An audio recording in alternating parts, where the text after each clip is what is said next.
बंदी छोड़ सतगुरु रामपाल जी परमेश्वर जी की जय हो। परमपिता परमात्मा सारी सृष्टि के रचनहार, कुल मालिक, असंख्य ब्रह्मांडों के स्वामी, जगत गुरु, तीनों लोकों में प्रवेश करके सबका धारण पोषण करने वाले, राजाधिराज, आत्माधार, नाथों के नाथ, देवों के देव, महादेव, सर्वेश्वर, महेश्वर, मृत्युंजय, अजरो अमर, आदि अनादि, सनातनी प्रभु, जगत पिता जगदीश्वर, श्री श्री 1008 की उपाधि के वास्तविक अधिकारी, अकाल मूरत शब्द स्वरूपी राम वासुदेव, सर्वगतम ब्रह्म, परम पूज्य, प्रथम पूज्य, परम संत, परम पुरुष, परम धनी, परम दयालु, सत्य कबीर, हक्का कबीर, अल्लाहु कबीर, अल्लाहु अकबर, बाखबर, अल्लाह ताला, जगत के तारणहार, जगत के मुक्तिदाता, जगत के जगन्नाथ, हारे के सहारे, हिंदुओं के राम, मुसलमानों के अल्लाह, सिखों के वाहिगुरु, ईसाइयों के मसीह, दया के सागर दयानिधि, करुणा के सागर करुणानिधि, स्वयंभू परिभू, संकट मोचन, कष्ट हरण, मंगल करण, दुख भंजन, अविगत कबीर, निर्विकार निर्विषम परमात्मा, अलय अलेख सतगुरु, आदि अनादि सतगुरु, असली मर्यादा पुरुषोत्तम, असली राम, असली कृष्ण, असली घनश्याम, असली मुरारी, राजाओं के राजा, महाराजाओं के महाराजा, शहंशाहों के शहंशाह, सम्राटों के सम्राट, भगवानों के भगवान, अल्लाहों के अल्लाह, प्रभुओं के प्रभु, मसीहाओं के मसीह, सच्चे वाहिगुरु,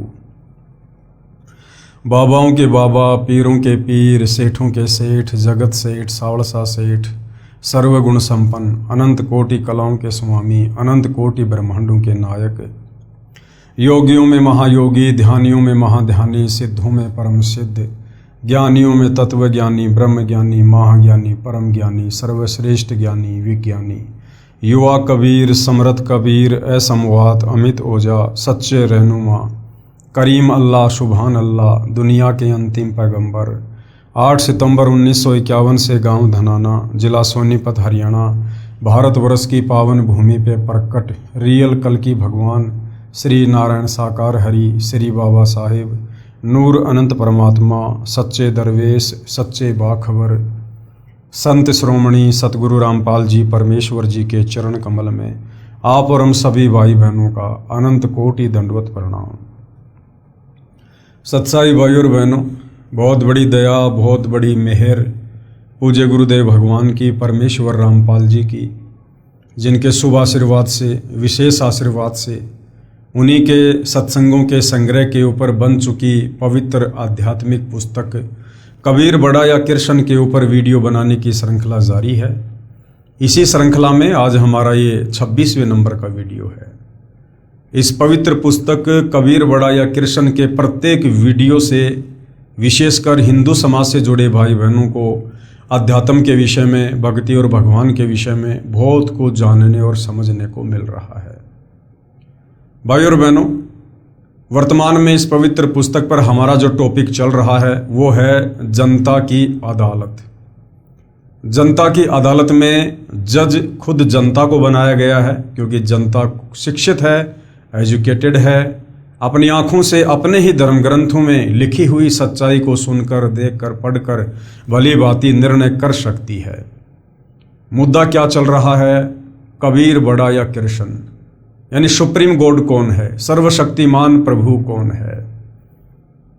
हिंदू धर्म के तमाम धर्मगुरु आचार्य शंकराचार्य जो जनता की अदालत में श्री कृष्ण उर्फ विष्णु जी की तरफ से उनके वकील बनकर खड़े हैं, उनका दावा है कि हमारे हिंदू धर्म ग्रंथों में, वेदों में, गीता में, पुराणों में श्री कृष्ण उर्फ विष्णु जी को परम शक्ति कहा गया है। ये अजरो अमर हैं, अविनाशी हैं, इनके कोई माता पिता नहीं हैं और इन्हीं की भक्ति से मुक्ति संभव है। तो दूसरी तरफ कबीर जी के वकील सतगुरु रामपाल जी ने उन्हीं हिंदू धर्म ग्रंथों का, वेदों का, गीता जी का, पुराणों का हवाला देकर जनता की अदालत में प्रत्यक्ष प्रमाण दिखाकर ये साबित कर दिया कि श्री कृष्ण उर्फ विष्णु ये नाशवान भगवान हैं। इनका जन्म होता है, इनकी मृत्यु होती है, इनकी माँ का नाम दुर्गा है, इनके पिता का नाम काल ब्रह्म है और इनकी भक्ति से मुक्ति संभव नहीं है। क्योंकि अभी तक तो श्री कृष्ण उर्फ विष्णु की खुद की मुक्ति नहीं है, तो भला इनकी पूजा करने वालों की मुक्ति कैसे संभव हो जाएगी। अब भाइयों और बहनों, ये तमाम बातें जो जनता की अदालत में सतगुरु रामपाल जी की तरफ से हिंदू धर्म ग्रंथों को दिखा दिखा कर रखी जा रही हैं, उन्हें देखने के बाद जनता की धीरे धीरे आंखें खुलने लगी हैं। जनता विचार करने लगी है कि हमारे धर्म गुरु हमारे ही धर्म ग्रंथों में लिखी सच्चाई हमें नहीं बता पाए। कारण तत्व ज्ञान का अभाव, क्योंकि तत्वदर्शी संत के बिना आप कभी भी अध्यात्म को नहीं समझ सकते। गीता अध्याय 4 श्लोक 34 में गीता ज्ञानदाता खुद अर्जुन को कह रहा है कि अर्जुन, अगर तुझे पूर्ण परमात्मा की भक्ति करनी है, तुझे सदा सदा के लिए जन्म और मृत्यु से अपना पीछा छुड़वाना है, तो किसी तत्वदर्शी संत की शरण में चला जा। वो तत्वदर्शी संत ही तुझे परमात्मा के मार्ग की जानकारी देगा। इससे सिद्ध है कि पवित्र गीता जी में भी वो कंप्लीट ज्ञान नहीं है, क्योंकि गीता खुद आगे का ज्ञान लेने के लिए, पूर्ण ज्ञान लेने के लिए तत्वदर्शी संत की शरण में जाने का आदेश दे रही है। तो हिंदू समाज की धीरे धीरे आंखें खुल रही हैं और जनता की अदालत में जनता अब सतगुरु रामपाल जी से अध्यात्म में रुचि लेते हुए अध्यात्म के विषय में तरह तरह के सवाल कर रही है। जो सवाल उनके दिलो दिमाग में गूंज रहे थे, परंतु जवाब नहीं मिल पा रहा था, अब उन्हें अपने प्रत्येक सवाल का प्रमाणित जवाब मिल रहा है और शास्त्रों से आंखों से देखकर उनको संतुष्टि भी हो रही है। तो इसी कड़ी में जब जनता सतगुरु रामपाल जी से अध्यात्म के विषय में और अधिक जानने लगी कि हमें कबीर जी की भक्ति अपनाने से पहले क्या इन देवी देवताओं की भक्ति छोड़नी पड़ेगी, क्या हमें उन परंपरागत पूजाओं को त्यागना पड़ेगा यदि हमने कबीर जी की शास्त्र अनुकूल भक्ति करनी है। तो सतगुरु रामपाल जी ने कहा कि हाँ, आपने बिल्कुल शास्त्र विरुद्ध साधना को त्यागना पड़ेगा। और भोली भाली जनता को आदरणीय धर्मदास जी की कथा सुनाकर सतगुरु रामपाल जी अध्यात्म के विषय में बता रहे हैं कि किस प्रकार से 650 साल पहले मथुरा में कबीर परमात्मा एक जिंदा साधु के वेश में आदरणीय धर्मदास जी को मिले, उन्हें गीता जी का यथार्थ ज्ञान समझाया, वेदों के यथार्थ ज्ञान से परिचित कराया और किस प्रकार से धर्मदास जी धीरे धीरे शास्त्र विरुद्ध साधना को त्याग कर शास्त्र अनुकूल साधना करने लगे। तो इसी कड़ी में हम आगे बढ़ते हैं। आदरणीय धर्मदास जी कबीर परमेश्वर जी से, जो कि जिंदा बाबा के रूप में थे, उनसे तरह तरह के सवाल कर रहे हैं और परमात्मा जी उनको जवाब दे रहे हैं। व्रत करना गीता अनुसार कैसा है?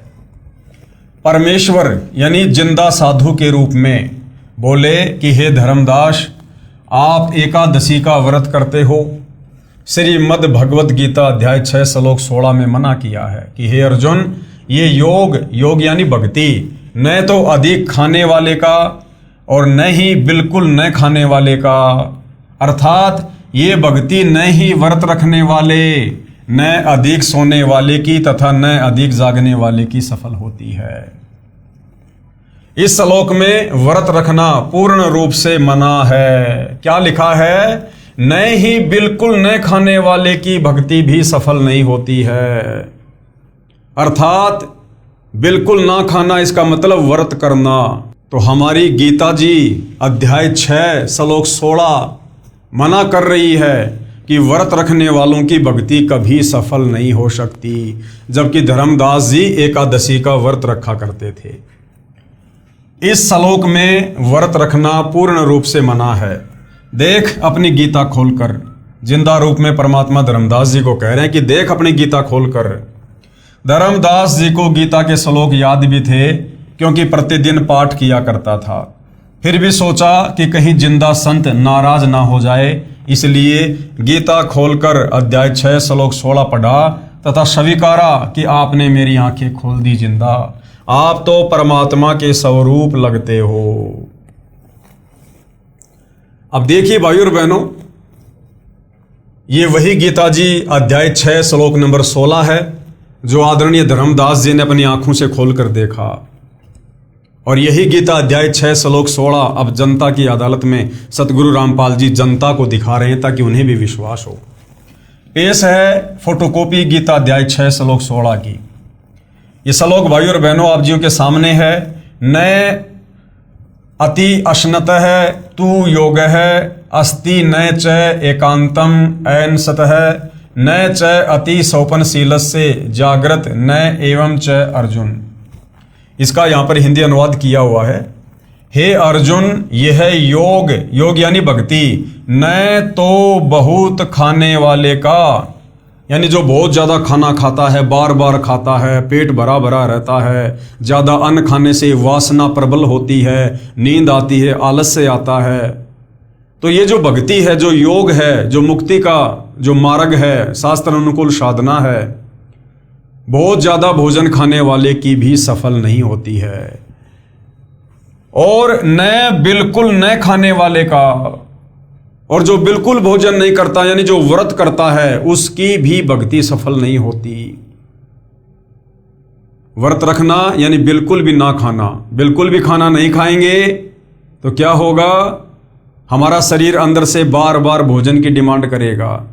हमें भक्ति से ज़्यादा हमें भोजन याद आएगा। सत्संग सुनने बैठेंगे, बार बार अंदर से भूख जागृत होगी, तो हम ना सत्संग सुन सकते, ना बैठकर शांति से ध्यान से मंत्र कर सकते, ना अन्य कोई भक्ति कर्म कर सकते, यदि हमारा पेट बिल्कुल खाली रहेगा तो। इसलिए हमने संयम के साथ में ये भक्ति करनी है, बिल्कुल संयमित होके, ना ज़्यादा खाना ना कम खाना, जितनी शरीर की आवश्यकता है उतना खाना। और न बिल्कुल न खाने वाले का तथा न बहुत शयन करने स्वभाव वाले का, और जो बहुत ज़्यादा सोता है उसकी भी कभी भक्ति सफल नहीं हो सकती। और न सदा जागने वाले का ही सिद्ध होता है, और जो हमेशा जाग जाग के भक्ति करता है, सोता ही नहीं है, रातों को जागता रहता है, उसकी भी भक्ति सफल नहीं होती है। ये फोटोकॉपी गीता अध्याय 6 श्लोक 16 की है।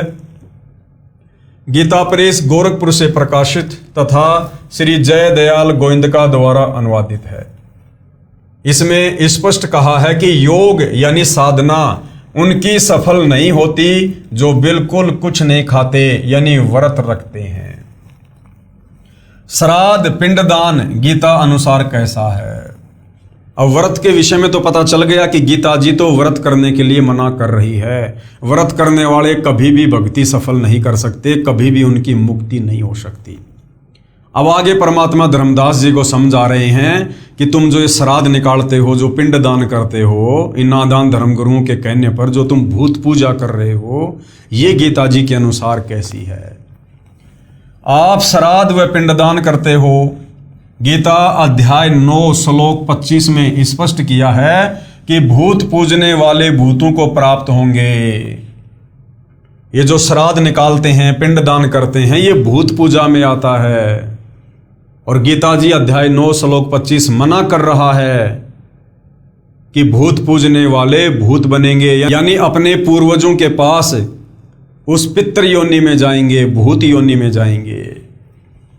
आप श्राद्ध व पिंडदान करते हो, गीता अध्याय 9 श्लोक 25 में स्पष्ट किया है कि भूत पूजने वाले भूतों को प्राप्त होंगे। श्राद्ध करना, पिंडदान करना, ये भूत पूजा है, ये व्यर्थ की साधना है, गीता जी मना कर रही है।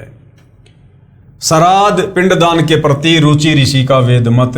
अब परमात्मा एक उदाहरण देकर, एक कथा सुनाकर धर्मदास जी को समझा रहे हैं। श्राद्ध और पिंडदान के प्रति रुचि ऋषि का वेद मत। मार्कंडे पुराण में रोच्य ऋषि के जन्म की कथा आती है। रुचि ऋषि का बेटा था रोच्य ऋषि। एक रुचि ऋषि था, वह ब्रह्मचर्य का पालन करते हुए, यानी उसने शादी नहीं करवाई कि मैं अपनी आत्मा का कल्याण करवाऊंगा, वेदों अनुसार साधना करता था, विवाह नहीं कराया था। रुचि ऋषि के पिता, दादा, परदादा तथा तीसरे दादा सब पितृ यानी भूत योनि में भूखे प्यासे भटक रहे थे। एक दिन उन चारों ने रुचि ऋषि को दर्शन दिए तथा कहा कि बेटा, आपने विवाह क्यों नहीं किया? विवाह करके हमारे श्राद्ध करना। रुचि ऋषि ने कहा कि हे पितामहो, वेद में इस श्राद्ध आदि कर्म को अविद्या कहा है। अविद्या यानी मूर्खों का कार्य, अर्थात मूर्खों का कार्य कहा है। फिर आप मुझे इस कर्म को करने को क्यों कह रहे हो? पितरों ने कहा कि ये बात बिल्कुल सत्य है कि श्राद्ध आदि कर्म को वेदों में अविद्या यानी मूर्खों का कार्य ही कहा है। एक तरफ तो हम अपने आप को हिंदू कहते हैं और वेदों को हिंदुओं का सर्वश्रेष्ठ ग्रंथ कहा जाता है, और हमारे वेद मना कर रहे हैं कि श्राद्ध नहीं करना चाहिए, ये पिंडदान वगैरह नहीं करने चाहिए, ये भूत पूजा है, प्रेत पूजा है, अंत में दुर्गति हो जाएगी। लेकिन हमारे नादान धर्म गुरु तत्व ज्ञान के अभाव में इन वेदों को ना समझकर, सदग्रंथों को ना समझकर हमारे से सदियों से शास्त्र विरुद्ध साधना करवाते रहे और हमारे पूर्वजों को भूत बनाकर छोड़ दिया, पितर बनाकर छोड़ दिया, और हमें भी वर्तमान में वो तमाम भक्ति विरुद्ध कर्म करवाकर, श्राद्ध निकलवाकर, पिंडदान करवाकर अपने पूर्वजों के पास उन भूत योनियों में भेजने की तैयारी कर रहे थे। फिर उन पितरों ने वेद विरुद्ध ज्ञान बताकर यानी अटपट करके रुचि ऋषि को भ्रमित कर दिया, क्योंकि मोह भी अज्ञान की जड़ है। मार्कंडे पुराण के प्रकरण से सिद्ध हुआ कि वेदों में तथा वेदों के ही संक्षिप्त रूप गीता में श्राद्ध, पिंडोतक आदि भूत पूजा के कर्म को निषेध बताया है। नहीं करना चाहिए, यानी गीता जी मना कर रही है तो समझो वेद मना कर रहे हैं, क्योंकि चारों वेदों का संक्षिप्त रूप श्रीमद् भगवत गीता है। तो गीता जी श्राद्ध निकालने के लिए, भूत पूजा के लिए, पिंडदान करने के लिए मना कर रही है। उन मूर्ख ऋषियों ने अपने पुत्र को भी श्राद्ध करने के लिए विवश किया। उसने विवाह कराया, किसने? रुचि ऋषि ने। उससे रोचे ऋषि का जन्म हुआ और बेटा भी पाप का भागी बना लिया, पितर बना दिया। पेश है संक्षिप्त मार्कंडे पुराण के अध्याय रोचे मनु की उत्पत्ति कथा से संबंधित प्रकरण की फोटोकॉपी। ये मार्कंडे पुराण में भाई और बहनों बिल्कुल क्लियर लिखा हुआ है। रोचे मनु की उत्पत्ति कथा। मार्कंडे जी कहते हैं, ब्राह्मण पूर्व काल की बात है, प्रजापति रुचि, ममता और अहंकार से रहित इस पृथ्वी पर विचरते थे। उन्हें किसी से भय नहीं था, वे बहुत कम सोते थे। उन्होंने न तो अग्नि की स्थापना की थी और न अपने लिए घर ही बनाया था, यानी उसने शादी वादी नहीं करवाई। वे एक बार भोजन करते और बिना आश्रम के ही रहते थे। उन्हें सब प्रकार की आसक्तियों से रहित एवं मनोवृत्ति से रहते देख उनके पितरों ने उनसे कहा। पितर बोले, बेटा, विवाह स्वर्ग और अपवर्ग का हेतु होने के कारण एक पुण्यमय कार्य है, उसे तुमने क्यों नहीं किया? गृहस्थ पुरुष समस्त देवताओं, पितरों, ऋषियों और अतिथियों की पूजा करके पुण्यमय लोगों को प्राप्त करता है। वो पितर रुचि ऋषि को भ्रमित कर रहे हैं कि शादी करवा कर उसके बाद तू ये श्राद्ध वगैरह निकाल, पिंडदान वगैरह कर, इससे तुझे उत्तम लोकों में जगह मिलेगी। तो ये सारे कर्म तो उसके दादा परदादा वो भी किया करते थे, फिर उनको भूत योनियों क्यों मिल गई? उन्हें वो अच्छे लोग क्यों नहीं मिले? अर्थात वो भूत योनि में थे और वो भूख प्यास से बेहाल थे, और उन्होंने किसी भी प्रकार से रुचि ऋषि को बहलाकर, फुसलाकर, डराकर, लोभ लालच देकर, शादी करवाकर, उसके कर्म फुड़वाकर श्राद्ध निकलवाने थे, जिससे उन पितरों को थोड़ी बहुत राहत प्राप्त हो। तो क्या बोले वो पुत्र? गृहस्थ पुरुष यानी शादीशुदा व्यक्ति समस्त देवताओं, पितरों, ऋषियों और अतिथियों की पूजा करके पुण्यमय लोगों को प्राप्त करता है। वह स्वाहा के उच्चारण से देवताओं को, सवधा के उच्चारण से, शब्द से पितरों को तथा अन्नदान आदि से भूत आदि प्राणियों एवं अतिथियों को उनका भाग समर्पित करता है। बेटा, हम ऐसा मानते हैं कि गृहस्थ आश्रम को स्वीकार न करने पर तुम्हें इस जीवन में कलेश पर कलेश उठाना पड़ेगा। वो कोई कलेश नहीं उठा रहा था, आराम से अपनी भक्ति कर रहा था, कोई टेंशन नहीं थी। अब शादी करवा कर उसके जीवन में कलेश पैदा कर दिया इन पितरों ने, तथा मृत्यु के बाद और दूसरे जन्म में भी कलेश ही भोगने पड़ेंगे। रुचि ने कहा, पितरगण,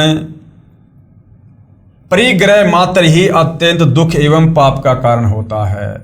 परिग्रह यानी शादी करवाना, ये शादी करवाना ही जीवन में सबसे बड़ा कलेश है, रुचि ऋषि ने कहा अपने पितरों को। तथा उससे मनुष्य की अधोगति होती है। यही सोचकर मैंने पहले स्त्री संग्रह नहीं किया। मन और इंद्रियों को नियंत्रण में रखकर जो ये आत्म संयम किया जाता है वह भी प्रगृह करने पर मोक्ष का साधक नहीं होता। ममता रूप कीचड़ में सना हुआ होने पर भी ये आत्मा को परिग्रह शून्य चित्त रूपी जल से प्रतिदिन धोया जाता है। वह श्रेष्ठ प्रयत्न है। जितेंद्रिय विद्वानों को चाहिए कि वे अनेक जन्मों द्वारा संचित कर्म रूपी षड में सने हुए आत्मा का सदा सनारूपी जल से प्रक्षालन करें। पितर बोले, बेटा जितेंद्रिय होकर आत्मा का प्रक्षालन करना उचित ही है, किंतु तुम जिस मार्ग पर चल रहे हो, वो पितर अब क्या कह रहे हैं रुचि ऋषि को, किंतु तुम जिस मार्ग पर चल रहे हो वह मोक्ष मार्ग है। यानी बेटा तूने जो शादी वादी नहीं करवाई है और जो तू जिस प्रकार वेदों अनुसार भक्ति कर रहा है, श्राद्ध वगैरह नहीं निकाल रहा, ये मोक्ष मार्ग है। वो पितर भी इस बात को स्वीकार कर रहे हैं क्योंकि वो भी विद्वान थे, वेदों को पढ़ा करते थे जब मनुष्य योनि में थे। तो कह रहे हैं बेटा रुचि तू जिस प्रकार से भक्ति कर रहा है ना, ये वास्तव में मोक्ष मार्ग है। किंतु फलेच्छा रहित दान और शुभाशुभ के उपभोग से भी पूर्वकृत अशुभ कर्म दूर होता है। लेकिन उन्होंने फिर अटपट करनी शुरू कर दी क्योंकि भूखे मर रहे थे। इसी प्रकार दया भाव से प्रेरित होकर जो कर्म किया जाता है वह बंधन कारक नहीं होता। फल कामना से रहित कर्म भी बंधन में नहीं डालता। पूर्व जन्म में किया हुआ मानव का शुभाशुभ कर्म सुख दुखमय भोगों के रूप में प्रतिदिन भोगने पर ही क्षीण होता है। इस प्रकार विद्वान पुरुष आत्मा का प्रक्षालन करते और उसकी बंधनों से रक्षा करते हैं। ऐसा करने से वह अविवेक के कारण पाप रूपी कीचड़ में नहीं फंसता। रुचि ने पूछा, पितामहो यानी हे पितृगणों, वेद में कर्म मार्ग को अविद्या कहा है। कर्म मार्ग यानी कर्म कांड को वेदों में अविद्या यानी मूर्खों का काम कहा है। फिर क्यों आप लोग मुझे उस मार्ग में लगा रहे हो? तो पितर क्या बोले, ये सत्य है कि कर्म को यानी पाखंड को अविद्या ही कहा गया है, इसमें तनिक भी मिथ्या नहीं है। फिर भी इतना तो निश्चित है कि उस विद्या की प्राप्ति में कर्म ही कारण है। विहित कर्म का पालन न करके जो अधम मनुष्य संयम करते हैं वह संयम अंत में मोक्ष की प्राप्ति नहीं कराता, अपितु अधोगति ले जाने वाला होता है। वत्स, तुम तो समझते हो कि मैं आत्मा का प्रक्षालन कर रहा हूं, यानी उसको डराना शुरू कर दिया, किंतु वास्तव में तुम शास्त्र विहित कर्मों के न करने के कारण पापों से दग्ध हो रहे हो। कर्म अविद्या होने पर भी विधि के पालन द्वारा सौदे हुए विष की भांति मनुष्यों का उपकार करने वाला ही होता है। इसके विपरीत वह विद्या भी विधि की अवहेलना से निश्चय ही हमारे बंधन का कारण बन जाती है। अतः बेटा तुम विधि पूर्वक स्त्री संग्रह करो यानी शादी करवाओ। ऐसा ना हो कि इस लोक का, यानी उसको डरा दिया बेचारे को और उसने शादी करवा ली और अंत में अपनी दुर्गति करवाई। आगे सवाल नंबर 30, क्या गायत्री मंत्र यानी ओम भूर्भुवस्सुवः तत्सवितुर्वरेण्यं भर्गो देवस्य धीमहि धियो यो नः प्रचोदयात्, क्या इससे पूर्ण मोक्ष संभव है? धर्मदास जी सवाल कर रहे हैं कि प्रभु ये जो गायत्री मंत्र है जो विशेषकर हिंदू समाज में सबकी जुबान पर है, ओम भूर्भुवस्सुवः तत्सवितुर्वरेण्यं भर्गो देवस्य धीमहि धियो यो नः प्रचोदयात्, क्या इस गायत्री मंत्र के जाप करने से मुक्ति संभव है, मोक्ष हो जाएगा?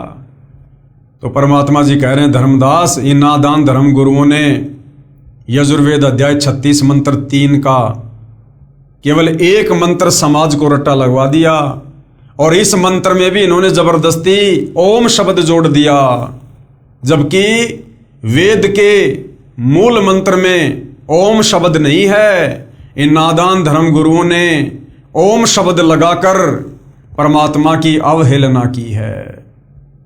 जो लाभ साधक को ज्ञान यज्ञ का उस एक मंत्र के जाप करने से मिलना था वो भी नहीं मिलेगा। उत्तर, जिसे गायत्री मंत्र कहते हो वह यजुर्वेद के अध्याय 36 का मंत्र 3 है। जिसके आगे ओम अक्षर नहीं है। ये जो ओम अक्षर है ये वेद में नहीं है, ये नादान धर्म गुरुओं ने अपनी तरफ से जोड़ दिया। यदि ओम अक्षर को इस वेद मंत्र के साथ जोड़ा जाता है तो परमात्मा का अपमान है, क्योंकि ओम अक्षर तो ब्रह्म का जाप है, यानी काल का जाप है।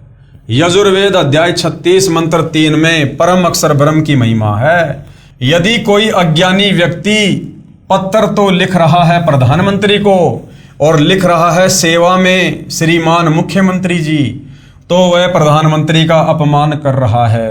फिर बात रही इस मंत्र यजुर्वेद के अध्याय 36 मंत्र 3 को बार बार जाप करने की, ये क्रिया मोक्षदायक नहीं है। मंत्र का मूल पाठ इस प्रकार है, यानी यजुर्वेद अध्याय 36 मंत्र 3 जो वास्तव में है वो क्या है? भूर्भुस्व, यानी ओम से शुरू नहीं है। भूर्भुस्व तत्सवितु वरेण्यम भर्गो देवस्य धीमहि धियो यो नः प्रचोदयात्। और अनुवाद क्या है इसका? स्वयंभू परमात्मा पृथ्वी लोक को, गोलोक आदि भवनों को वचन से प्रकट करने वाला है। स्वर्ग लोक आदि सुख धाम है, वह उन सब का जनक परमात्मा है। सर्व साधकों को वर्ण करने योग्य अर्थात अच्छी आत्माओं के भक्ति योग्य है। तेजोमय अर्थात प्रकाशमान परमात्मा का उच्च विचार रखते हुए अर्थात बड़ी समझ से जो बुद्धिमानों के समान विवेचन करता है, वह विवेकशील व्यक्ति मोक्ष का अधिकारी बनता है। ये इसका भावार्थ है। भावार्थ, परमात्मा स्वयंभू जो भूमि, गोलोक आदि लोक तथा स्वर्ग लोक है, उन सब का सृजनहार है। उस उज्ज्वल परमेश्वर की भक्ति श्रेष्ठ भक्तों को ये विचार रखते हुए करनी चाहिए कि जो पुरुषोत्तम यानी सर्वश्रेष्ठ परमात्मा है, जो सर्व प्रभुओं से श्रेष्ठ है, उसकी भक्ति करें, जो सुख धाम अर्थात सर्व सुख का दाता है। केवल परमात्मा की महिमा है इस मंत्र में। उपरोक्त मंत्र का ये हिंदी अनुवाद व भावार्थ है।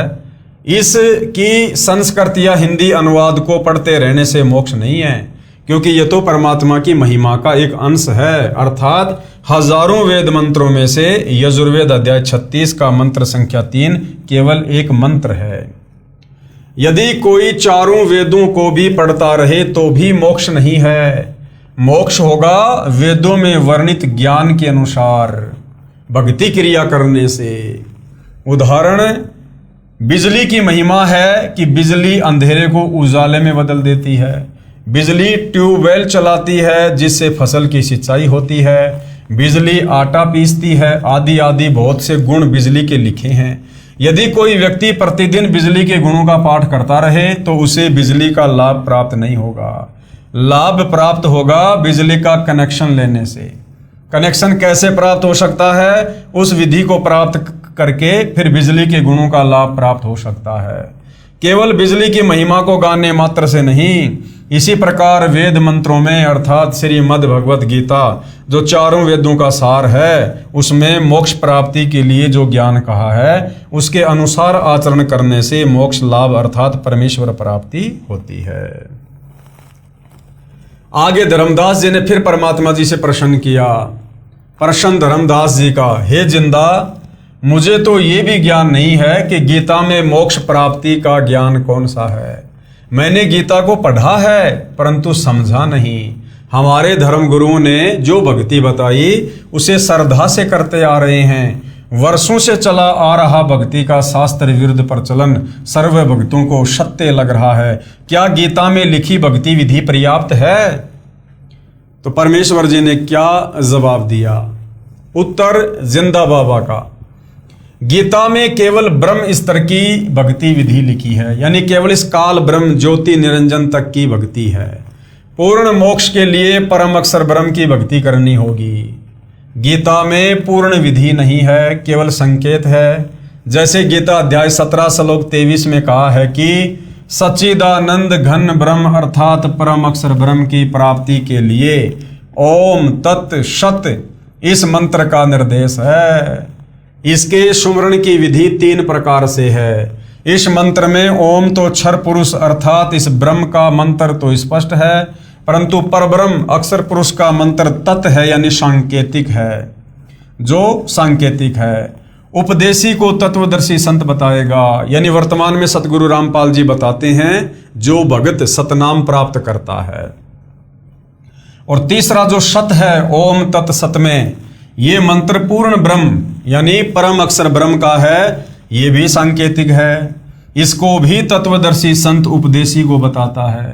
तत्वदर्शी संत के पास पूर्ण मोक्ष मार्ग होता है जो ना वेदों में है, ना गीता में, तथा ना पुराणों या अन्य उपनिषदों में। तत्व ज्ञान की सत्यता को प्रमाणित करने के लिए गीता तथा वेद सहयोगी हैं। जो भक्ति विधि वेद गीता में है वही तत्व ज्ञान में भी है। सूक्ष्म वेद अर्थात तत्व ज्ञान में वेदों तथा गीता वाली भक्ति विधि तो है ही, इससे भिन्न पूर्ण मोक्ष वाली साधना भी है। उदाहरण के लिए 10वीं कक्षा का पाठ्यक्रम गलत नहीं है परंतु अधूरा है। BA MA वाले पाठ्यक्रम में 10वीं वाला ज्ञान भी होता है, उससे आगे का भी होता है। यही दशा वेदों गीता तथा सूक्ष्म वेद के ज्ञान में अंतर की समझो। फिर धर्मदास जी ने आगे और प्रश्न किया, प्रश्न नंबर 32, गीता तथा वेदों में ये कहाँ प्रमाण है कि पूर्ण मोक्ष मार्ग तत्वदर्शी संत के पास ही होता है? वेदों व गीता में नहीं है। हे प्रभु जिंदा मेरी शंका का समाधान कीजिए। आपका ज्ञान हृदय को छूता है, सत्य भी है, परंतु विश्वास तो प्रत्यक्ष प्रमाण देखकर ही होता है। तो परमेश्वर जी ने उत्तर दिया, गीता अध्याय 4 श्लोक 25 से 30 में गीता ज्ञानदाता ने बताया है कि हे अर्जुन, सभी भगत अपनी साधना व भक्ति को पाप नाश करने वाली अर्थात मोक्षदायक जानकर ही करते हैं। यदि उनको ये निश्चय न हो कि तुम जो भक्ति कर रहे हो ये शास्त्र अनुकूल नहीं है तो वे साधना ही छोड़ देते। जैसे कई साधक देवताओं की पूजा रूपी यज्ञ अर्थात धार्मिक अनुष्ठान करके ही पूजा मानते हैं, अन्य ब्रह्म यानी काल तक की पूजा करते हैं, कई केवल अग्नि में घी आदि डालकर अनुष्ठान करते हैं जिसको हवन कहते हैं। गीता अध्याय 4 श्लोक 25, ये देखिएगा, गीता अध्याय 4 श्लोक नंबर 25। दूसरे योगी जन देवताओं के पूजन रूप यज्ञ का ही भली भांति अनुष्ठान किया करते हैं और अन्य योगी जन यानी अन्य जो भगत हैं वो परब्रह्म परमात्मा रूप अग्नि में अभेद दर्शन रूप यज्ञ के द्वारा ही आत्म रूप यज्ञ का हवन किया करते हैं। अन्य योगी जन अर्थात भगत जन आंख कान मुंह बंद करके क्रियाएं करते हैं, उसी में अपना मानव जीवन हवन अर्थात समाप्त कर देते हैं। गीता अध्याय 4 श्लोक 26 का ये भावार्थ है, देखिए। अन्य योगी जन श्रोत्र आदि समस्त इंद्रियों को संयम रूप अग्नियों में हवन किया करते हैं और दूसरे योगी लोग यानी भगत लोग शब्द आदि समस्त विषयों को इंद्रिय रूप अग्नियों में हवन किया करते हैं। अन्य योगी जन अर्थात भगत जन श्वासों को आना जाना ध्यान से देखकर भक्ति साधना करते हैं जिससे वे आत्म संयम साधना रूपी अग्नि में अपना जीवन हवन अर्थात मानव जीवन पूरा करते हैं, जिसे ज्ञान दीप मानते हैं अर्थात अपनी साधना को श्रेष्ठ मानते हैं। दूसरे योगी जन इंद्रियों की संपूर्ण क्रियाओं और प्राणों की समस्त क्रियाओं को आत्म संयम योग रूप अग्नि में हवन किया करते हैं। यानी सब लोग तत्व ज्ञान के अभाव से अपनी मनमुखी साधना कर रहे हैं। कुछ अन्य साधक द्रव्य अर्थात धन से होने वाले यज्ञ अर्थात धार्मिक अनुष्ठान करते हैं, जैसे भोजन भंडारा करना, कंबल कपड़े बांटना, धर्मशाला प्याऊ बनवाना, ये यज्ञ करते हैं। कुछ तपस्या करते हैं, कुछ योगासन करते हैं, इसी को परमात्मा प्राप्ति की साधना मानते हैं। कितने ही साधक अहिंसा आदि तीक्ष्ण व्रत करते हैं, जैसे मुख पर पट्टी बांधकर नंगे पैरों चलना, कई दिन उपवास रखना आदि आदि। अन्य योगीजन अर्थात साधक स्वाध्याय अर्थात प्रतिदिन किसी वेद जैसे ग्रंथ से कुछ मंत्रों श्लोकों का पाठ करना, ये ज्ञान यज्ञ कहलाता है, करते रहते हैं। इन्हीं क्रियाओं को मोक्षदायक मानते हैं। कहाँ लिखा है? गीता अध्याय 4 श्लोक नंबर 28 में देखिएगा। कई पुरुष द्रव्य संबंधी यज्ञ करने वाले हैं, कितने ही तपस्या रूप यज्ञ करने वाले हैं, तथा दूसरे कितने ही योग रूप यज्ञ करने वाले हैं और कितने ही अहिंसादि तीक्ष्ण व्रतों से युक्त यत्नशील पुरुष स्वाध्याय ज्ञान यज्ञ करने वाले हैं। दूसरे योगीजन अर्थात भगतजन प्राण वायु यानी श्वास अपान वायु में पहुंचाने वाली क्रिया करते हैं। अन्य योगीजन इसके विपरीत अपान वायु को प्राण वायु में पहुंचाने वाली क्रिया करते हैं। कितने ही भगत अल्पाहारी रहते हैं यानी बहुत कम खाते हैं। कुछ योग आदि क्रियाएं करते हैं, जैसे प्राणायाम में लीन साधक पान अपान की गति को रोककर श्वास कम लेते हैं। इसी में अपना मानव जीवन हवन अर्थात समर्पित कर देते हैं। ये सभी उपरोक्त अध्याय 4 श्लोक 25 से 30 तक साधना करने वाले साधक अपने अपने यज्ञों यानी भक्ति अर्थात धार्मिक अनुष्ठानों को करके मानते हैं कि हम पाप का नाश करने वाली साधना भक्ति कर रहे हैं। गीता अध्याय 4 श्लोक 29 से 30 देखिएगा। दूसरे कितने ही योगीजन अपान वायु में प्राण वायु को हवन करते हैं, वैसे ही अन्य योगीजन प्राण वायु में अपान वायु को हवन करते हैं तथा अन्य कितने ही नियमित आहार करने वाले प्राणायाम प्रायण पुरुष प्राण और अपान की गति को रोककर प्राणों को प्राण भागों में ही हवन किया करते हैं। ये सभी साधक यज्ञों द्वारा पापों का नाश कर देने वाले और यज्ञों को जानने वाले हैं। यदि साधक की साधना शास्त्र अनुकूल हो तो हे कुरुश्रेष्ठ अर्जुन, इस यज्ञ से बचे हुए अमृत भोग को खाने वाले साधक सनातन ब्रह्म अर्थात परम अक्षर ब्रह्म को प्राप्त होते हैं। और यज्ञ अर्थात शास्त्र अनुकूल साधना न करने वाले पुरुष के लिए तो यह पृथ्वी लोक भी सुखदायक नहीं होता, फिर परलोक कैसे सुखदायक हो सकता है। अर्थात उस शास्त्र विरुद्ध भगत को कोई लाभ नहीं होता। यही प्रमाण गीता अध्याय 16 श्लोक 23-24 में भी है। ये देखिए गीता अध्याय 4 श्लोक 31 की फोटो कॉपी। हे कुरुश्रेष्ठ अर्जुन, यज्ञ से बचे हुए अमृत का अनुभव करने वाले योगीजन सनातन परब्रह्म परमात्मा को प्राप्त होते हैं, और यज्ञ न करने वाले पुरुष के लिए तो यह मनुष्य लोक भी सुखदायक नहीं, फिर परलोक कैसे सुखदायक होगा। यानी शास्त्र अनुकूल साधना करने वाले के लिए तो सब कुछ ठीक है, और जो शास्त्र विरुद्ध साधना करता है उसके लिए तो ये लोक भी सुखमय नहीं है। फिर भला मरने के बाद में दूसरा लोक सुखमय कैसे होगा, सीधा नरक में जाएगा। गीता ज्ञान दाता ने ऊपर के 25 से 30 तक श्लोकों में स्पष्ट किया है कि जो भगत जैसी साधना कर रहा है उसे मोक्षदायक तथा सत्य मानकर कर रहा है।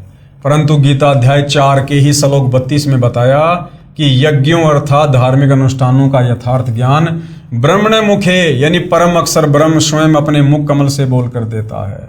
वह सच्चिदानंद घन ब्रह्म अर्थात परम अक्षर ब्रह्म की वाणी कही गई है। उसे तत्व ज्ञान भी कहते हैं। उसी को 5वां वेद सूक्ष्म वेद भी कहते हैं। उस तत्व ज्ञान में भक्ति विधि विस्तार के साथ बताई गई है। उसको जानकर भगत सर्व पापों से मुक्त हो जाता है अर्थात पूर्ण मोक्ष को प्राप्त हो जाता है। नोट, गीता अध्याय 4 श्लोक 32 के अनुवाद में सभी अनुवादकों ने एक जैसी ही गलती कर रखी है। ब्रह्मणे शब्द का अर्थ वेद कर रखा है। ब्रह्मणे मुखे का अर्थ वेद की वाणी में किया है, जो गलत है। उन्हीं अनुवादकों ने गीता अध्याय 17 श्लोक 23 में ब्रह्मणे का अर्थ सच्चिदानंद घन ब्रह्म किया है, जो बिल्कुल सही है। इसलिए गीता अध्याय 4 श्लोक 32 में भी ब्रह्मणे का अर्थ सच्चिदानंद घन ब्रह्म अर्थात कबीर परमात्मा परम अक्षर ब्रह्म करना ही उचित है। ये देखिएगा फोटोकॉपी गीता अध्याय 4 श्लोक 32 की। एवं बहुविधा यज्ञा वितता ब्रह्मणे मुखे कर्म जान विधि तान सर्वान एवं ज्ञात्वा विमोक्षस्य। इस प्रकार और भी बहुत तरह के यज्ञ वेद की वाणी में नहीं, ब्रह्मणे मुखे यानी परमात्मा के मुख कमल से उच्चारित वाणी में, सच्चिदानंद घन ब्रह्म की वाणी में, कबीर वाणी में विस्तार से कहे गए हैं। उन सब को तू मन इंद्रिय और शरीर की क्रिया द्वारा संपन्न होने वाला जान। इस प्रकार तत्व से जानकर उसके अनुष्ठान द्वारा तू कर्म बंधन से सर्वदा मुक्त हो जाएगा। गीता अध्याय 4 श्लोक 34 में गीता ज्ञानदाता ने कहा है कि उस ज्ञान को जो परमात्मा अपने मुख कमल से बोलकर सुनाता है, जो तत्व ज्ञान है, उसको तू तत्वदर्शी संतों के पास जाकर समझ। उनको दंडवत प्रणाम करने से कपट छोड़कर नम्रता पूर्वक प्रश्न करने से तत्वदर्शी संत तुझे तत्व ज्ञान का उपदेश करेंगे। गीता अध्याय 4 श्लोक 34 की फोटोकॉपी। उस ज्ञान को तू तत्वदर्शी ज्ञानियों के पास जाकर समझ। गीता ज्ञानदाता कह रहा कि मुझे भी भैया वो कंप्लीट मोक्ष वाला ज्ञान नहीं है, सृष्टि रचना का ज्ञान नहीं है अर्जुन। उस ज्ञान के लिए तू किसी तत्वदर्शी संत की खोज कर, अर्थात ना तो कंप्लीट ज्ञान गीता ज्ञानदाता को और ना गीता जी में। उनको भली भांति दंडवत प्रणाम करने से, उनकी सेवा करने से, सरलता पूर्वक प्रश्न करने से वे परमात्म तत्व को भली भांति जानने वाले ज्ञानी महात्मा तुझे उस तत्व ज्ञान का उपदेश करेंगे। यानी तत्वदर्शी संत तुझे बताएगा पूर्ण मोक्ष मार्ग क्या है। इससे यह भी सिद्ध हुआ कि गीता वाला ज्ञान पूर्ण नहीं है, परंतु गलत भी नहीं है।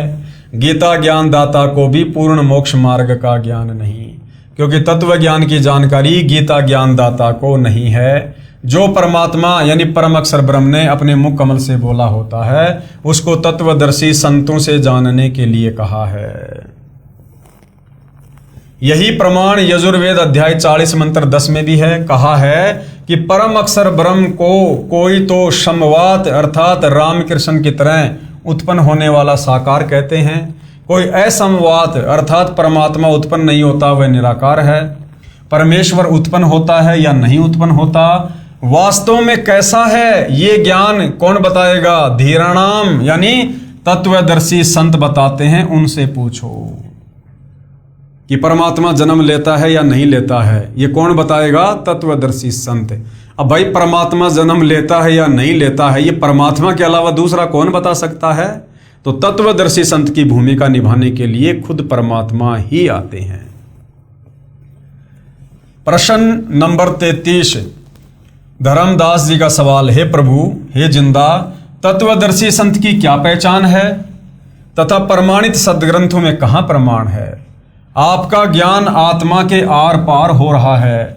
गीता का शब्दा शब्द यथार्थ भावार्थ आप जी के मुख कमल से सुनकर युगों की प्यासी आत्मा कुछ तृप्त हो रही है, गदगद हो रही है।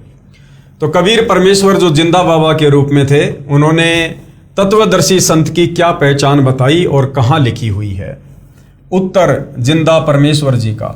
परमेश्वर ने बताया कि पहले तो लक्षण सुन तत्वदर्शी संत अर्थात पूर्ण ज्ञानी सतगुरु के। सतगुरु के लक्षण 4 बखाना।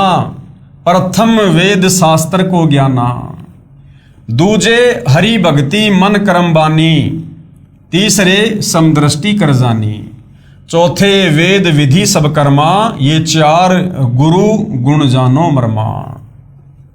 कबीर सागर के अध्याय जीव धर्म बोध के पेज नंबर 1960 पर ये अमृतवाणियां अंकित है। भावार्थ क्या है? जो तत्वदर्शी संत यानी पूर्ण सतगुरु होगा उसमें 4 मुख्य गुण होते हैं। नंबर 1, वह वेदों तथा अन्य सभी ग्रंथों का पूर्ण ज्ञानी होगा।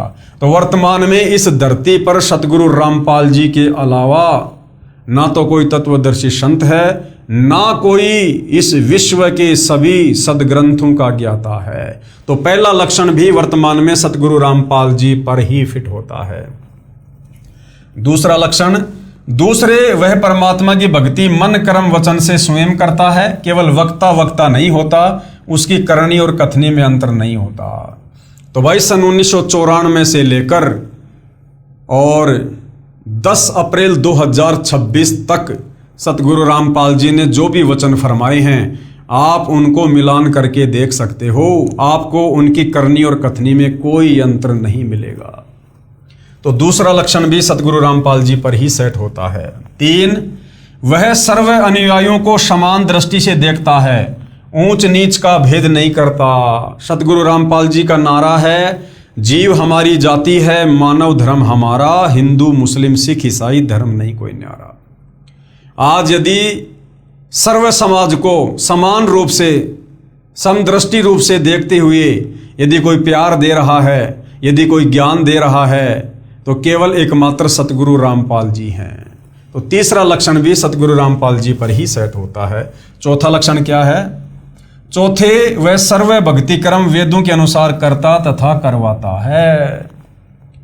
आप शंकराचार्यों को देख लो, किसी भी हिंदू धर्मगुरु को देख लो, मुसलमान, जैनी, सिख, यहूदी, फारसी, मंगोली, किसी भी धर्म के धर्मगुरुओं को देख लो, वो अपने धर्म ग्रंथों के अनुसार भी भक्ति साधना अपने अपने समाज को नहीं करवा रहे हैं, शास्त्र विरुद्ध साधना ही करवा रहे हैं। एकमात्र पूरे विश्व में सतगुरु रामपाल जी हैं जो पूरे विश्व के जो प्रमाणित ग्रंथ हैं, चारों वेद और गीता जी, उनके अनुसार भक्ति साधना करवा रहे हैं। तो ये चारों लक्षण वर्तमान में सतगुरु रामपाल जी पर फिट होते हैं और ये चारों लक्षण तत्वदर्शी संत के हैं और तत्वदर्शी संत की भूमिका खुद कबीर परमात्मा यानी परम अक्षर ब्रह्म ही करता है। तो सतगुरु रामपाल जी वर्तमान में स्वयं पूर्ण ब्रह्म परमेश्वर हैं। चौथा, वह सर्व भक्ति कर्म वेदों के अनुसार करता तथा करवाता है, अर्थात शास्त्र अनुकूल भक्ति साधना करता तथा कराता है। ये ऊपर का प्रमाण तो सूक्ष्म वेद में है जो परमेश्वर ने अपने मुख कमल से बोला है यानी कबीर सागर में। अब आप जी को श्रीमद् भगवत गीता में प्रमाण दिखाते हैं कि तत्वदर्शी संत की क्या पहचान बताई है। श्रीमद् भगवत गीता अध्याय 15 श्लोक 1 में स्पष्ट है, ऊर्ध्व मूलम अधः शाखम अश्वत्थम प्राहु अव्यम छंदासी यस्य पर्णानि ये तम वेद स वेदविद। क्या अनुवाद किया है? ऊपर को मूल यानी जड़ वाला और नीचे को तीनों गुण रूपी शाखा वाला उल्टा लटका हुआ संसार रूपी पीपल का वृक्ष जानो। इसे अविनाशी कहते हैं क्योंकि उत्पत्ति प्रलय चक्र सदा चलता रहता है, जिस कारण से इसे अविनाशी कहा है। इस संसार रूपी वृक्ष के पत्ते आदि छंद हैं अर्थात भाग हैं। ये तम वेद जो इस संसार रूपी वृक्ष के सर्व भागों को तत्व से जानता है वह वेद के तात्पर्य को जानने वाला है, अर्थात वह तत्वदर्शी संत है। जैसा कि गीता अध्याय 4 श्लोक 32 में कहा है कि परम अक्षर ब्रह्म स्वयं पृथ्वी पर प्रकट होकर अपने मुख कमल से तत्व ज्ञान विस्तार से बोलते हैं। परम अक्षर ब्रह्म खुद ही तत्वदर्शी संत का रूप बनाकर धरती पर प्रकट होकर अपना तत्व ज्ञान बताते हैं।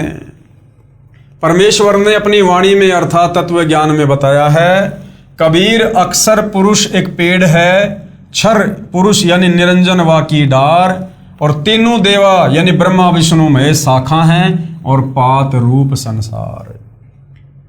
जमीन से बाहर जो वृक्ष का हिस्सा है उसे तना कहते हैं। तना तो जानो अक्षर पुरुष है, सात संग ब्रह्मांड का स्वामी। तने से कई मोटी डार निकलती हैं, उनमें से एक मोटी डार जानो क्षर पुरुष यानी काल ब्रह्म। उस डार से 3 शाखा निकलती हैं, उन तीनों शाखाओं को जानो तीनों देवता, रजगुण ब्रह्मा जी, सतगुण विष्णु जी तथा तमगुण शिव शंकर जी। और इन शाखाओं को जो पत्ते लगते हैं उन पत्तों को जानो संसार। गीता अध्याय 15 श्लोक 1 से 4 में सांकेतिक विवरण है, तत्व ज्ञान में विस्तार से कहा गया है। पहले गीता ज्ञान के आधार से ही जानते हैं। गीता अध्याय 15 श्लोक 2 में कहते हैं कि संसार रूपी वृक्ष की तीनों गुण यानी रजगुण ब्रह्मा जी, सतगुण विष्णु, तमगुण शंकर जी रूपी शाखाएं हैं। ये ऊपर यानी स्वर्ग लोक में तथा नीचे पाताल लोक में फैली हुई हैं। क्योंकि गीता जी का ज्ञान पृथ्वी पर दिया जा रहा था, इसलिए ऊपर और नीचे दोनों लोकों का यहाँ पर वर्णन किया गया है। नोट, रजगुण ब्रह्मा, सतगुण विष्णु तथा तमगुण शंकर हैं। देखिए प्रश्न नंबर 7 में, यानी पहले बता दिया गया है मार्कंडेय पुराण को दिखाकर कि रजगुण ब्रह्मा है, सतगुण विष्णु है और तमगुण शंकर है। यानी रज, सत, तम ये जो 3 गुण हैं ये तीनों देवता हैं, ब्रह्मा विष्णु महेश। तीनों शाखाएं ऊपर नीचे फैली हैं, यानी तीनों लोकों में, स्वर्ग लोक में, पृथ्वी लोक पर, पाताल लोक में। इसका तात्पर्य है कि गीता का ज्ञान पृथ्वी लोक पर बोला जा रहा था। तीनों देवता की सत्ता 3 लोकों में है, पृथ्वी लोक पर, स्वर्ग लोक तथा पाताल लोक। ये तीनों एक एक विभाग के मंत्री हैं। कौन? ये ब्रह्मा विष्णु महेश एक एक विभाग के मंत्री हैं। कौन कौन सा विभाग है इनके पास में? रजगुण विभाग के श्री ब्रह्मा जी, सतगुण विभाग के श्री विष्णु जी तथा तमगुण विभाग के श्री शिव जी। गीता अध्याय 15 श्लोक 3 में कहा है कि हे अर्जुन, इस संसार रूपी वृक्ष का स्वरूप जैसे यहाँ विचार काल में अर्थात तेरे और मेरे गीता जी के ज्ञान की चर्चा में नहीं पाया जाता, अर्थात मैं नहीं बता पाऊंगा, क्योंकि इसके आदि और अंत का मुझे अच्छी तरह ज्ञान नहीं है। गीता ज्ञान दाता हाथ खड़े कर रहा है कि अर्जुन, मैं तुझे संसार रूपी वृक्ष के पूरे विस्तार को भली भांति नहीं समझा पाऊंगा, यानी पूरी सृष्टि रचना का ज्ञान मैं तुझे नहीं बता पाऊंगा, क्योंकि ये मेरी नॉलेज में नहीं है। इसलिए इस अति दृढ़ मूल वाले अर्थात जिस संसार रूपी वृक्ष की मूल है वह परमात्मा भी अविनाशी है, तथा उनका स्थान सतलोक, अलकलोक, अगमलोक तथा अकैलोक, ये चार ऊपर के लोक भी अविनाशी हैं। इन चारों में एक ही परमात्मा भिन्न भिन्न रूप बनाकर सिंहासन पर विराजमान है। इसलिए इसको सुदृढ़ मूलम यानी अति दृढ़ मूल वाला कहा है। इसे तत्व ज्ञान रूपी शस्त्र से काटकर अर्थात तत्वदर्शी संत से तत्व ज्ञान समझकर फिर गीता अध्याय 15 श्लोक 4 में कहा है कि इसके पश्चात यानी तत्वदर्शी संत से तत्व ज्ञान लेने के बाद परमेश्वर के उस परम पद अर्थात सतलोक की खोज करनी चाहिए। यानी सतलोक जाने वाली भक्ति को फिर नियम मर्यादा में रह के दृढ़ता से करना चाहिए। जहां जाने के पश्चात साधक फिर लौटकर संसार में कभी नहीं आते। जिस परमेश्वर से संसार रूपी वृक्ष की प्रवृत्ति विस्तार को प्राप्त हुई है अर्थात जिस परमेश्वर ने सर्व संसार की रचना की है उसी परमेश्वर की भक्ति को पहले तत्वदर्शी संत से समझो। गीता ज्ञानदाता अपनी भक्ति को भी मना कर रहा है। गीता अध्याय 15 श्लोक 16-17 में 3 प्रभु बताए हैं। श्लोक 16 में तो 2 पुरुष कहे हैं, एक तो क्षर पुरुष यानी गीता ज्ञानदाता काल ब्रह्म, दूसरा अक्षर पुरुष ये सात संग ब्रह्मांड का स्वामी है, और ये दोनों ही नाशवान हैं, यानी इन दोनों का जन्म और मृत्यु होता है, इनके लोक भी नाशवान है। श्लोक 17 में तीसरा यानी परम अक्षर पुरुष है जो संसार रूपी वृक्ष का मूल यानी जड़ है, वह वास्तव में अविनाशी है। जड़ यानी मूल से ही पेड़ के सर्व भागों तना, डार, शाखाओं तथा पत्तों को आहार प्राप्त होता है। यानी तीनों लोकों में प्रवेश करके सबका धारण पोषण वो परम अक्षर ब्रह्म कबीर परमात्मा करता है। वह परम अक्षर ब्रह्म पुरुष ही तीनों लोकों में प्रवेश करके सबका धारण पोषण करता है। उसी मूल मालिक की पूजा करनी चाहिए। गीता जी क्या कह रही है, गीता ज्ञानदाता का क्या कह रहा है कि उसी मूल मालिक परम अक्षर ब्रह्म सत्य पुरुष कबीर देव की पूजा करनी चाहिए, ना कि ब्रह्मा विष्णु महेश की, काल की, दुर्गा की, इनकी नहीं।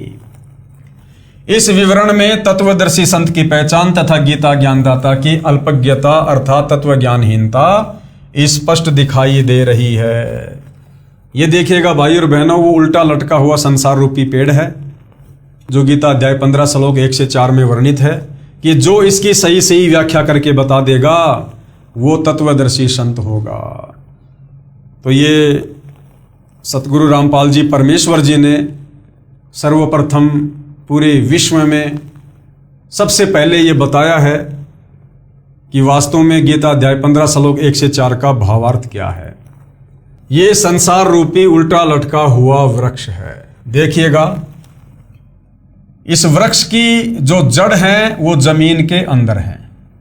बाहर क्या दिखाई देता है, केवल ये तना तना दिखाई दे रहा है, तना तना।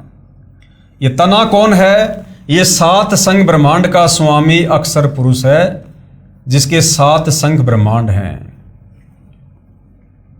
ये तना कहां से निकल रहा है, जड़ों से निकल रहा है। जड़ क्या है, ये कबीर परमात्मा है। कबीर परमात्मा सारी सृष्टि का मालिक, यानी ऊपर के जो चारों लोक हैं वो अविनाशी हैं। जो कबीर परमात्मा है वो अविनाशी है, इसलिए इसको सुदृढ़ मूल वाला कहा है। फिर ये अक्षर पुरुष है, 7 संग ब्रह्मांड का स्वामी जो ये तना है। इस तने से फिर एक मोटी डार निकल रही है। ये मोटी डार ये कौन है, ये 21 ब्रह्मांड का स्वामी ज्योति निरंजन है, काल है, ये दुर्गा का पति। इस मोटी डार से फिर 3 शाखाएं निकल रही हैं। ये 3 शाखाएं क्या हैं, ये रजगुण ब्रह्मा है, सतगुण विष्णु है और तमगुण शंकर है। और शाखाओं के जो ये पत्ते लग रहे हैं ये कौन है, ये आप और हमारे जैसे आम प्राणी हैं, तीनों लोकों के प्राणी, स्वर्ग लोक के, पृथ्वी लोक के, पाताल लोक के। तो इस प्रकार से ये संसार रूपी वृक्ष है, यानी पूरी सृष्टि का मैप है ये कि सबसे ऊपर 4 लोक हैं, अकैलोक, अगम लोक, अलख लोक और शतलोक, जो बिल्कुल अविनाशी हैं। जैसे पेड़ की जड़ जमीन के अंदर होती है, बिल्कुल नहीं हिलती, इसी प्रकार ऊपर के 4 लोक और उन लोकों का जो स्वामी है और उन लोकों में जो आत्मा रहती हैं वो सब अविनाशी हैं। उसके बाद ये अक्षर पुरुष है जिसके 7 संग ब्रह्मांड हैं। फिर उसके नीचे ये काल ब्रह्म है जिसके 21 ब्रह्मांड है। फिर काल ब्रह्म के नीचे उनके 3 पुत्र ब्रह्मा विष्णु महेश हैं, जो तीनों एक एक गुण से युक्त हैं। और इन तीनों पुत्रों के माध्यम से ये काल तीनों लोकों की सृष्टि को संचालित करवा रहा है। तो ये है संसार रूपी पेड़ का चित्र जो सतगुरु रामपाल जी ने बताया और समझाया। तो वास्तव में हमने भक्ति इस विधि से करनी चाहिए। कैसे करनी चाहिए? जैसे ये दिखाया गया यहां पर, हमने सर्वप्रथम जड़ की पूजा करनी चाहिए। जड़ कौन है? कबीर परमात्मा।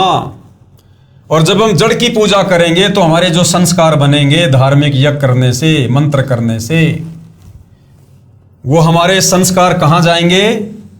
इस अक्षर पुरुष के पास जाएंगे। यानी पेड़ की जड़ से खुराक कहां जाती है? पेड़ के तने में। फिर अक्षर पुरुष से हमारे संस्कार कहां जाएंगे? काल ब्रह्म के पास में। काल ब्रह्म से संस्कार जाएंगे ब्रह्मा विष्णु महेश के पास। और ये ब्रह्मा विष्णु महेश फिर ना चाहते हुए भी हमारे को सर्व लाभ देंगे। तो उत्तम विधि तो भक्ति की ये है। और हम लोगों ने क्या कर दिया? नादानी के चलते, तत्व ज्ञान के अभाव में, हमने मिट्टी में, गमले में पेड़ की टहनियों को डाल दिया। हमने जड़ कर दी ऊपर और टहनियों को हमने जमीन में गाड़ दिया। यानी हमने ब्रह्मा विष्णु महेश रूपी शाखाओं की पूजा शुरू कर दी। अब यदि कोई नादान व्यक्ति कहीं से कोई पौधा लाकर उसकी जड़ ऊपर करके और टहनियों को गमले में लगाएगा तो क्या पेड़ कभी फलेगा? कभी नहीं फलेगा, वो नष्ट हो जाएगा। तो हम नादानों ने तत्व ज्ञान के अभाव में हमारे नादान धर्मगुरुओं के कहने पर ब्रह्मा विष्णु महेश को पूर्ण परमात्मा मानकर भक्ति करनी शुरू कर दी, जिससे हमें भक्ति का कोई लाभ किसी प्रकार का नहीं हुआ। अब सतगुरु रामपाल जी ने आकर हमें बताया कि नादानों, अपनी भक्ति विधि को ठीक करो, सुधारो, विधि से चलो। और उन्होंने हमें शास्त्र अनुकूल साधना दी है। कबीर परमेश्वर की भक्ति शुरू करवाई है, यानी जड़ की भक्ति करनी शुरू करवाई है। भक्ति रूपी पौधे की जड़ को नीचे करके फिर उसमें सिंचाई करवाना शुरू किया है, जिससे जो खुराक है वो जड़ों से तने में जाएगी, तने से डार में, डार से शाखाओं में, और फिर ये शाखा रूपी ब्रह्मा विष्णु महेश हमें हर प्रकार का आध्यात्मिक लाभ देंगे। तो ये जो उल्टे लटके हुए संसार रूपी वृक्ष की व्याख्या है, जिसका वर्णन गीता अध्याय 15 श्लोक 1 से 4 में है, ये विश्व में पहली बार सतगुरु रामपाल जी ने ही बताया है। अर्थात सतगुरु रामपाल जी पूर्ण तत्वदर्शी संत हैं। जिंदा बाबा का दूसरी बार अंतर्ध्यान होना। अब कबीर परमात्मा धर्मदास जी के सामने अचानक अंतर्ध्यान क्यों हुए? क्योंकि धर्मदास जी उस पुराने अज्ञान के चलते, जो अज्ञानी धर्मगुरुओं ने ब्रह्मा विष्णु महेश को पूर्ण परमात्मा बताकर उसकी रग रग में वो अज्ञान डाल रखा था, काल प्रेरणा से वो अज्ञान भी बीच बीच में अंगड़ाई ले रहा था। और जब धर्मदास कबीर परमेश्वर के ज्ञान को काटकर ब्रह्मा विष्णु महेश की वकालत करता, तो उस समय फिर परमात्मा समझ जाते कि भैया अब इसके घट में काल आके बैठ गया है, अब ये मेरी बात नहीं सुनेगा। तो परमात्मा फिर दूसरी बार धर्मदास जी की आंखों के सामने से अंतर ध्यान हो गए। अब धर्मदास बड़ा व्याकुल हो गया। पहले वाली साधना करने का मन नहीं कर रहा, क्योंकि वो शास्त्र विरुद्ध, आगे की साधना भी मिली नहीं। धर्मदास बेचैन हो जाता है। और किस प्रकार फिर तीसरी बार उसे कबीर परमात्मा मिलते हैं, और जब तीसरी बार मिलते हैं तो आगे का क्या ज्ञान देते हैं, वो भाई और बहनों हम अगले एपिसोड में जानेंगे। तब तक भाई और बहनों, पूज्य गुरुदेव भगवान हम सबको आज्ञा दें, आशीर्वाद दें, सद्बुद्धि दें, हमारा मार्गदर्शन करें। बंदी छोड़ सतगुरु रामपाल जी परमेश्वर जी की जय हो।